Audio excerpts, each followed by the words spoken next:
Graça e paz, amados irmãos e irmãs, membros da Primeira Igreja Batista em Penápolis e aos demais irmãos e amigos que nos assistem por este vídeo.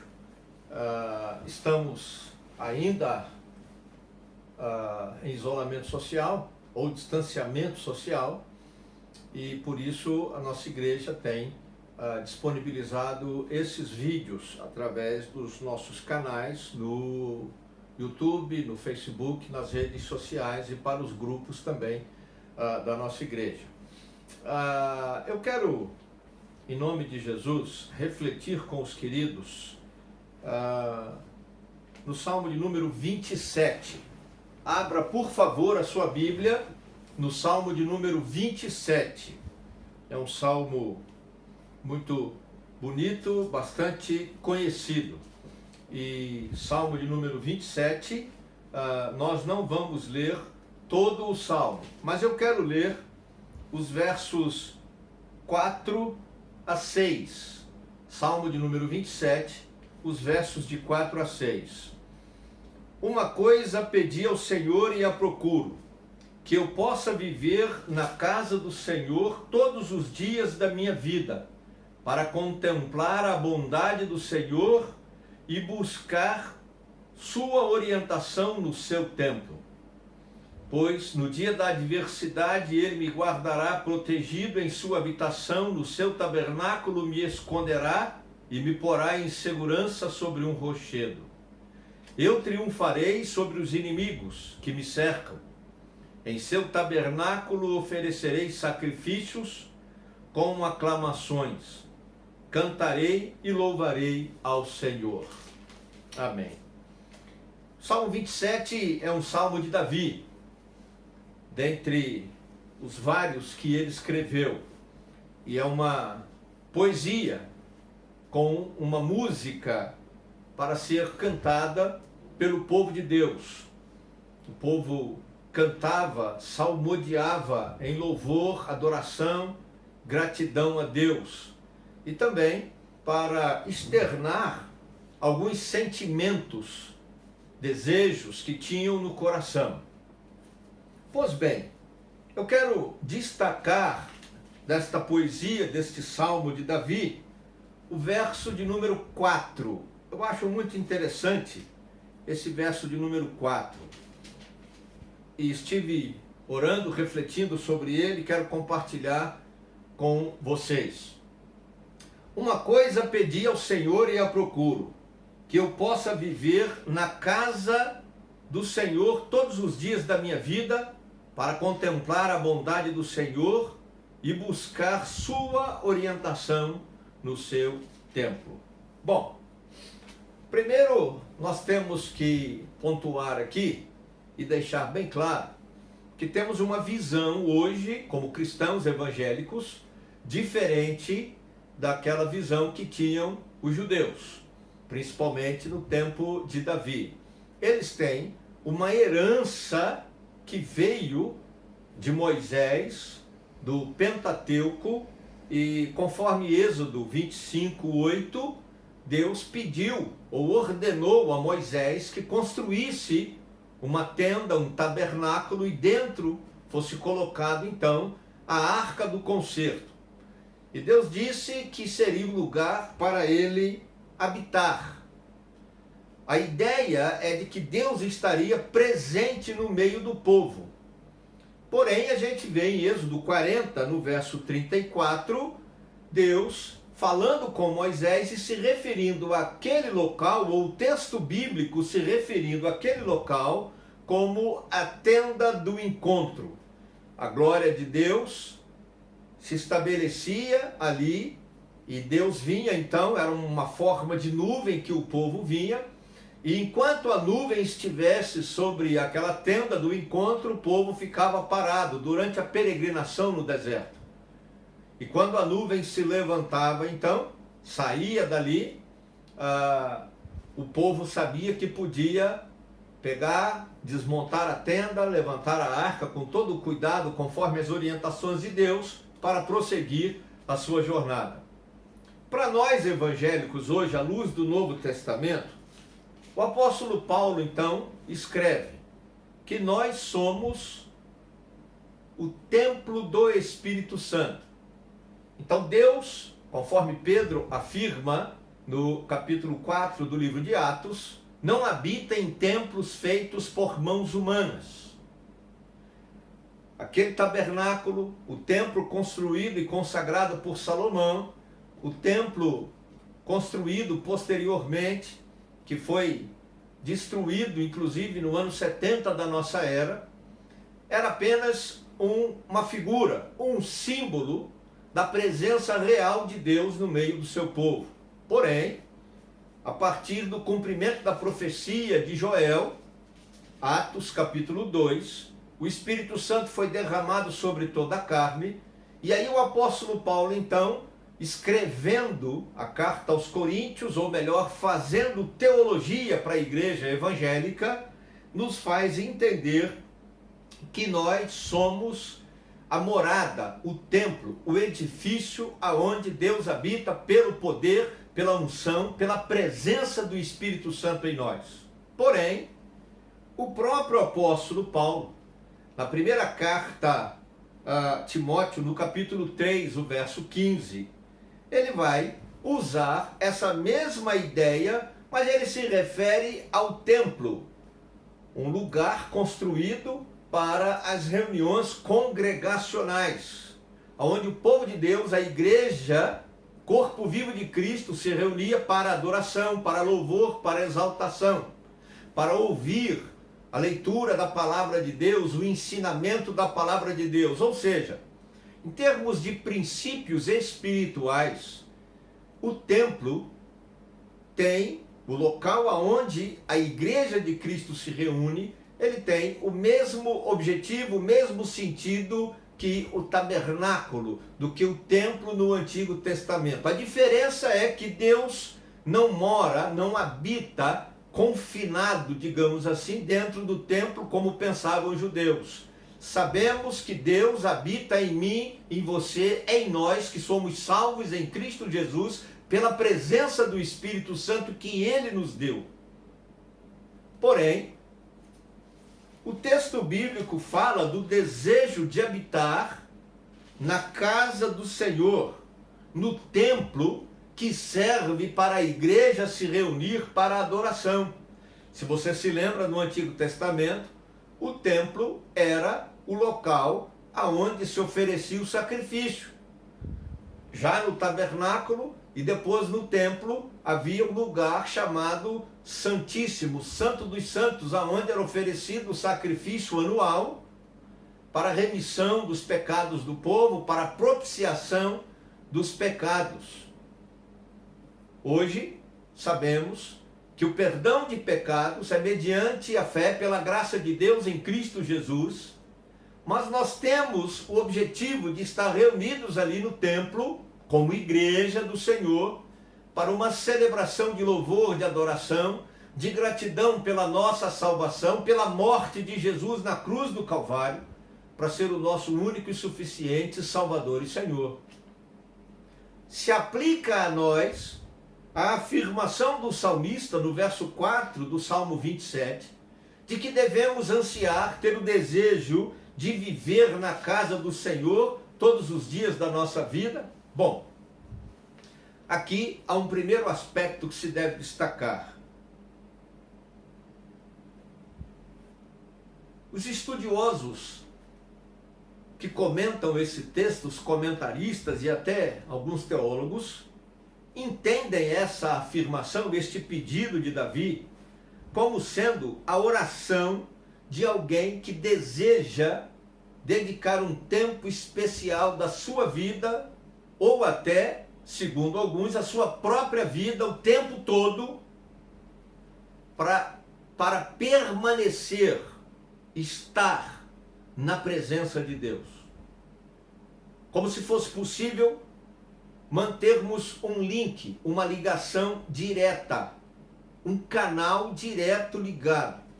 Sabemos, pelo Novo Testamento, que isso é possível se nós nos colocamos plenamente à disposição do Espírito Santo de Deus e para sermos guiados por esse Espírito que ilumina a nossa mente para a compreensão da verdade de Deus, que guia os nossos passos no caminho da verdade, que é Jesus Cristo. Devemos ter, sim, este desejo de estar junto com os nossos irmãos. E neste tempo de quarentena, de isolamento, de distanciamento social, eu tenho certeza que muitos dos irmãos e irmãs que não davam devido valor a estarmos reunidos como igreja do Senhor, congregacionalmente ali no templo, estão percebendo a falta que faz, a necessidade de estarmos reunidos ali. Mas para que nos reunirmos ali, tirarmos um tempo da nossa vida, no domingo, na quarta-feira, aos sábados, outros dias da semana, em reuniões de oração, estudo bíblico, discipulado, cultos de louvor e adoração, celebrações?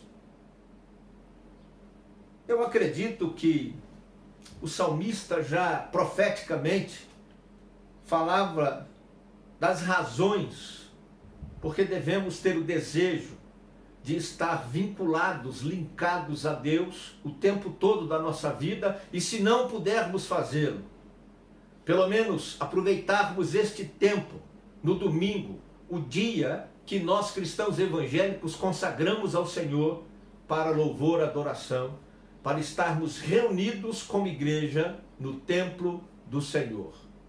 O templo que se faz casa de oração, casa de Deus. Quando a igreja está ali, o povo de Deus, salvos por Jesus, reunida para a adoração. As razões que eu identifico neste salmo, no verso 4, são duas. A primeira delas, o salmista diz: para contemplar a bondade do Senhor. Ele queria estar ali em devoção sincera, sem que nada pudesse roubar a atenção da sua mente, do seu coração, sem que nada desviasse o seu ser na íntegra daquele tempo na presença de Deus.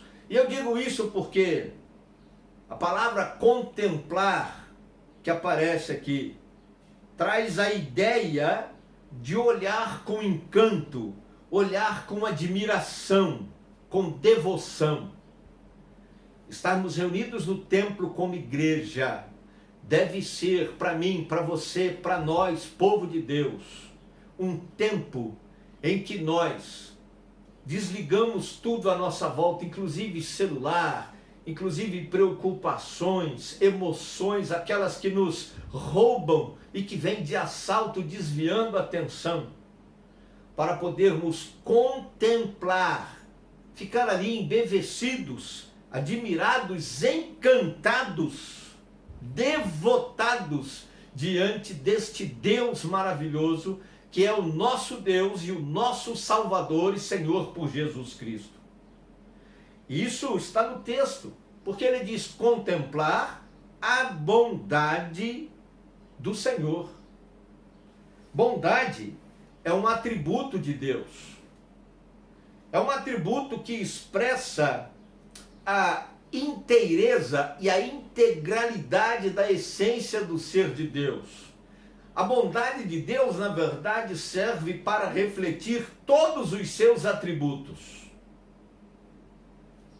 E nós sabemos que Deus é infinita, eterna e perfeitamente bom. Não há nada fora de Deus para que ele possa tomar como parâmetro para a sua bondade. Deus é bom porque ele é essencialmente bom no seu caráter. Lá em Marcos, é interessante que quando o homem se aproxima de Jesus, Lucas também, Marcos capítulo 10, 18, Lucas 18, 19, e fala que Jesus é o bom mestre, né?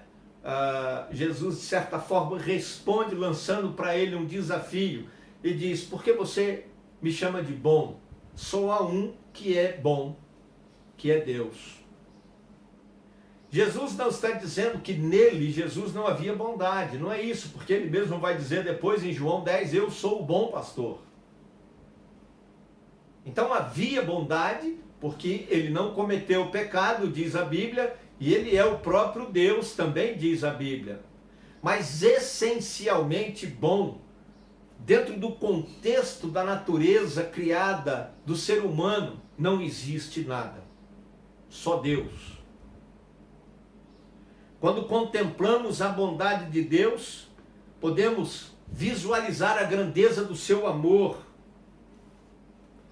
Quando contemplamos a bondade de Deus, podemos visualizar todo o esplendor da sua glória. Quando contemplamos a bondade de Deus, podemos observar, perceber, porque ela reflete toda a grandeza do ser de Deus, que é essencialmente bom. Quando nos reunimos no templo, se nos desligamos de tudo, se conseguimos colocar a nossa vida, a nossa mente, o nosso coração, nossas emoções, nosso ser por inteiro, contemplando a bondade de Deus, nós conseguimos visualizar a beleza desse Deus. A palavra bondade poderia ser traduzido como beleza, mas não no aspecto de beleza estética, mas uma beleza que contempla um caráter extremamente santo, ético, puro, que é amorável e que quer perdoar, salvar, restaurar aqueles que o buscam, porque são alcançados pela sua misericórdia, pela sua graça, pelo seu amor, pela sua bondade. Mas isso não é tudo. O salmista continua, no mesmo verso 4 do Salmo 27 diz: eu quero contemplar a bondade do Senhor e buscar sua orientação no templo. Buscar a orientação é o destaque agora. Buscar a orientação, entendo, penso, que ele estava querendo, trazendo para a realidade dos nossos dias, ouvir a palavra de Deus. Se você pega e traça um paralelo com o tabernáculo na peregrinação do povo, a nuvem parava, e aí eles montavam a tenda, colocavam a arca do concerto e a nuvem descia. Houve algumas manifestações ali sobrenaturais, trovões, relâmpagos. Moisés ouviu Deus falando, o povo ouviu Deus falando. E quando a nuvem se levantava, o povo sabia que podia prosseguir na sua jornada, na sua caminhada. Da mesma forma hoje, quando estamos no templo e ouvimos a mensagem, a pregação, a proclamação do Evangelho, da palavra de Deus, a Bíblia Sagrada, devemos ter a compreensão de que ao terminar a celebração, Deus está dizendo, prossiga, caminhe, siga em frente na sua jornada, mas siga em frente, prossiga, caminhe, obedecendo aquilo que eu tenho orientado, que eu tenho ensinado, pela minha palavra, a palavra que é poderosa, a palavra que não volta vazia, a palavra que sempre cumpre o propósito de Deus e traz alegria àqueles que são obedientes e submissos ao Senhor e à sua palavra.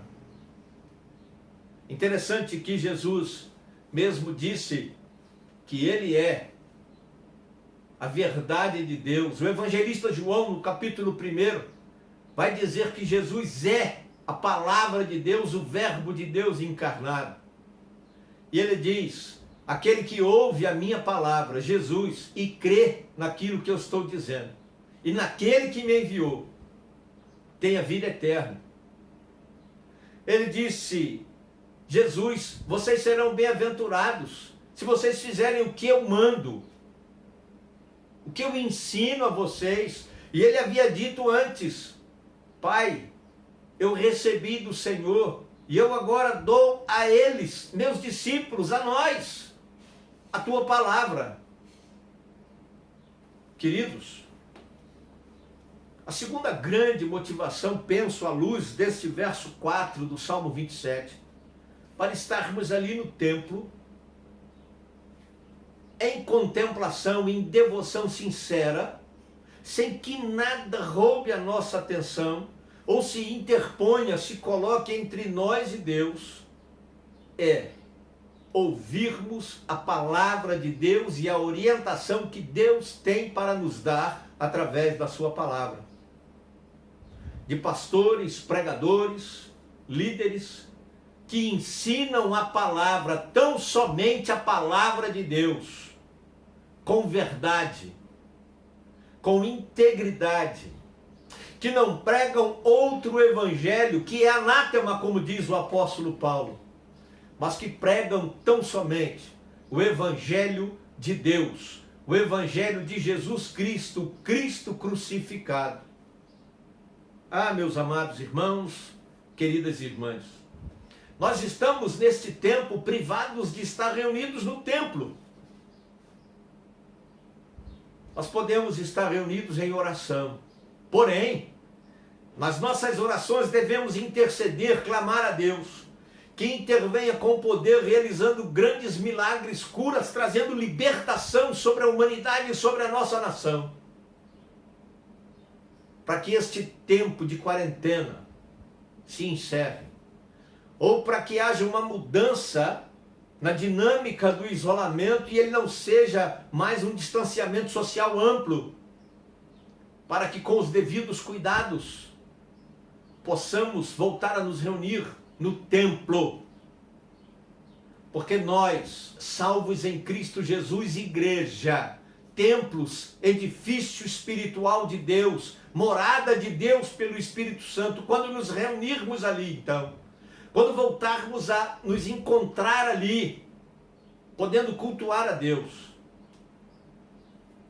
tenhamos este sentimento e essa disposição no coração.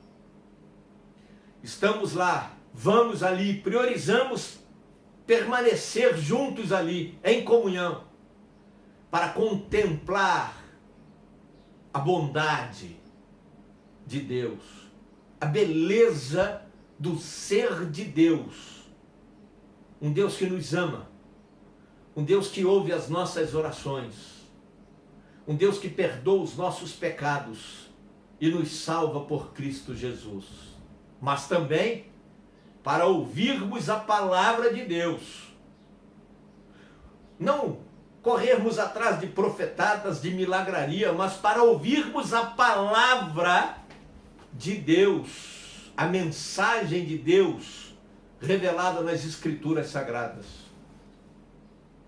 a fim de sermos obedientes, submissos, cumpridores da palavra, não apenas ouvintes, mas cumpridores da palavra, que sempre faz o que agrada a Deus, que jamais volta vazia, que é a verdade absoluta de Deus, que é o Cristo de Deus encarnado, nosso Salvador e Senhor. A minha oração, queridos, em nome de Jesus, por esperança e fé, é que assim que terminar este tempo de isolamento, possamos então, em nome de Jesus, estar reunidos outra vez no templo e tornarmos aquele lugar casa de oração, casa de Deus, onde possamos contemplar a bondade, a beleza, a grandeza desse Deus maravilhoso, que nos ama e que enviou Jesus Cristo, sua palavra, seu verbo vivo, a verdade, em quem cremos e por quem somos salvos, pela sua morte e pelo seu sangue derramado na cruz do Calvário. Ó Deus, ouve a nossa oração, intervenha com poder e milagres sobre a humanidade, sobre a nossa nação, sobre o nosso estado, a nossa cidade. Repreende esta praga, Senhor, esse Covid-19, a fim de que possamos outra vez, reunidos no templo, contemplar a tua grandeza, a tua beleza e proclamar a tua palavra, a palavra da verdade, Jesus Cristo, nosso Salvador e Senhor. E é no nome dele que nós oramos agora, abençoando o teu povo, a tua igreja, abençoando a vida de cada um que é alcançado por esse vídeo, profetizando as tuas bênçãos e a vitória do Senhor na vida, na casa, na família de cada um, para o louvor da tua glória. Em nome de Jesus. Amém.